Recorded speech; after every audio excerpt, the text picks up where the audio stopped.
ఈ ఎండలకి ఇవే బెటర్ అండి, చారే. అందుకని నాన్ వెజ్ తిన్న తర్వాత చారు కానీ రసం కానీ అలాంటివి చేసుకుంటాము. ఇంకా నేను దొండకాయ చట్నీ చేశాను, అదైతే ఉంది ఫ్రిడ్జ్లో, అంతే ఉంది, అది వేసుకుంటున్నాం. ఇంకా పెరుగు ఉంది. ఎండ అయితే మామూలుగా కాయట్లే ఈరోజు బయట. ఉందా కనబడుతుందిగా నీ ఫేసు.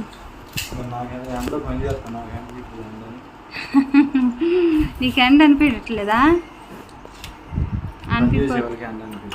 అవునా కదా, చెప్పండి మీరు చెప్పండి. చట్నీ